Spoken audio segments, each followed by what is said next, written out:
Prepare New South Wales, Person-Centred Emergency Preparedness, or PCEP. Key features of Person-Centred Emergency Preparedness. In this video, project leader Dr. Michelle Villeneuve explains the key features of the Person-Centred Emergency Preparedness process tool and framework, and shares what we learned from field testing this tool together with service providers and their clients. So when we're talking about emergency preparedness, we're talking about the steps that people can take to make sure that they're safe before, during, and following a natural hazard emergency. Images of bushfire, flood, heatwave, house fire, and storm are displayed. It's really important to be thinking ahead and planning ahead for the duration after a natural hazard event, because in fact the recovery process is quite long, and that might be some of the most challenging parts for our clients who have chronic conditions or disabilities. And the other central component of the tool is person-centered care. Person-centered care is a way of thinking about, and it's a way of acting together with clients. It recognizes that clients have choice and control, and that they're partners in decision making in terms of developing their plan, monitoring their plan, and evaluating the effectiveness of their plan over time. So when an individual's preparedness needs don't match the levels of supports available to them, that's when advocacy comes in. The Person-Centered Emergency Preparedness process tool and framework capitalizes on the expertise of people with disabilities who manage every day in environments that are often inaccessible to them. Our main aim was to leverage the role of service providers, the people who have routine interactions with their clients in the community, healthcare providers who go in to provide support, personal care and support to individuals in their home, or it might be disability support providers who enable people to participate in their roles and activities in the community. What we're trying to achieve with the Person-Centered Emergency Preparedness tool, an open conversation that allows the client to lead. They get to direct the discussion and tell us what their functional capabilities and support needs are in 8 areas of what we've been calling the capability wheel. Those 8 areas are a prompt for the individual with chronic health conditions or disability for themselves to go around and identify what they see as their capabilities or their strengths, and what they see as their support needs. And we ask them to do it first in everyday life, and then in the context of how they will manage those support needs in an emergency situation. Transportation, well, that's easy for me. I can go in the wheelchair taxi. So the Person-Centered Emergency Preparedness Framework consists of 8 elements. Those include communication, management of health, assistive technology, personal support, assistance animals, transportation, living situation, and social connectedness.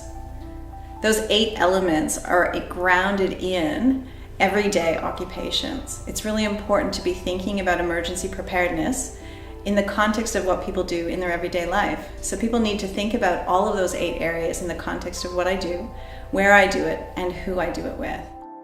The PCEP tool is displayed.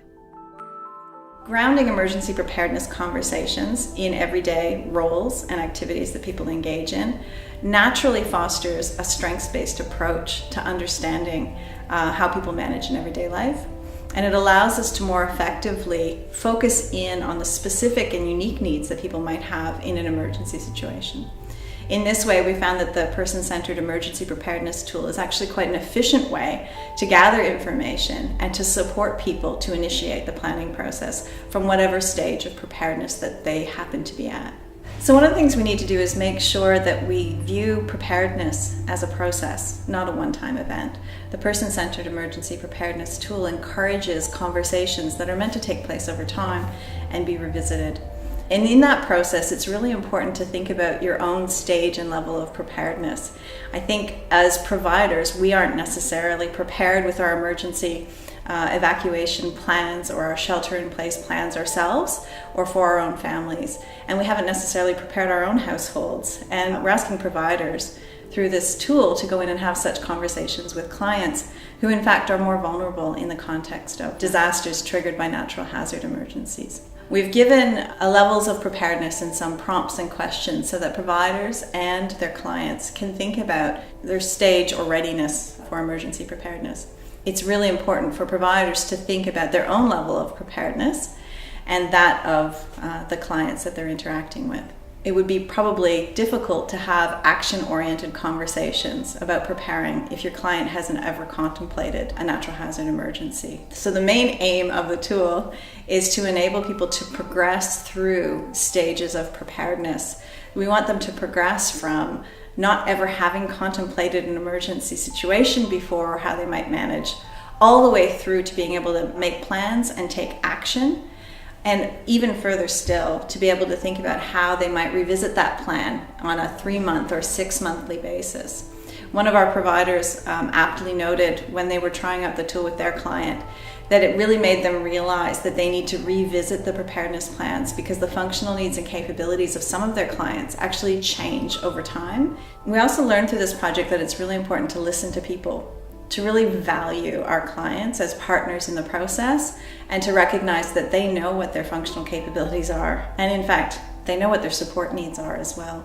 One of the things we've done in the tool is by encouraging people to go around the capability wheel the first time and think about themselves in the context of everyday life and how they just manage their everyday routines and activities, and what tools or people or assistance they need to manage that.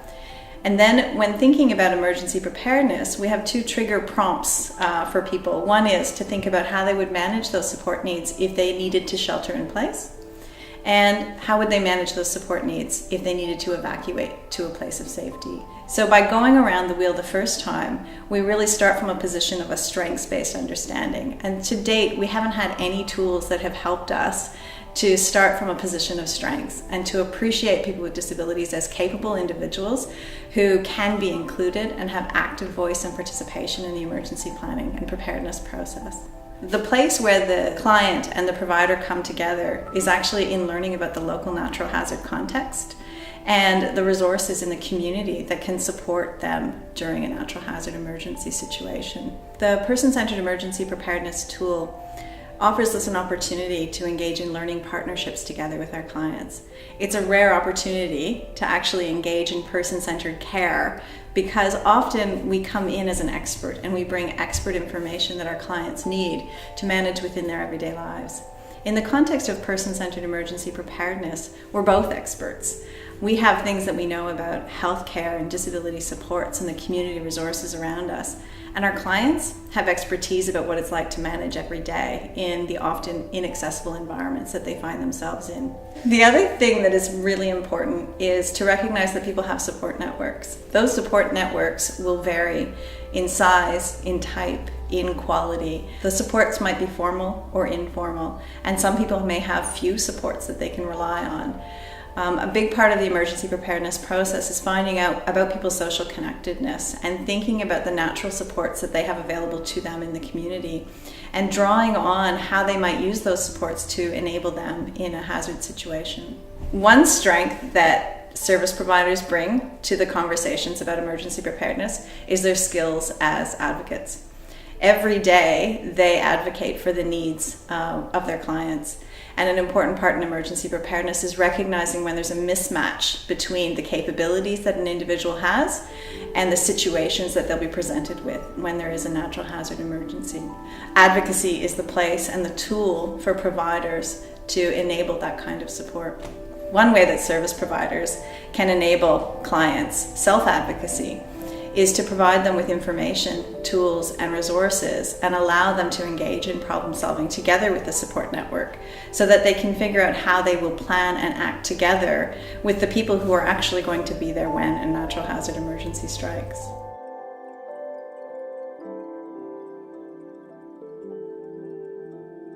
The Prepare New South Wales project received funding from the New South Wales Community Resilience and Innovation Programme, a programme funded under the Joint State and Commonwealth Natural Disaster Resilience Programme.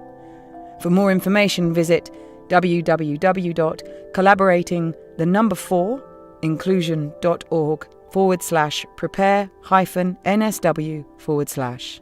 The University of Sydney logo is displayed.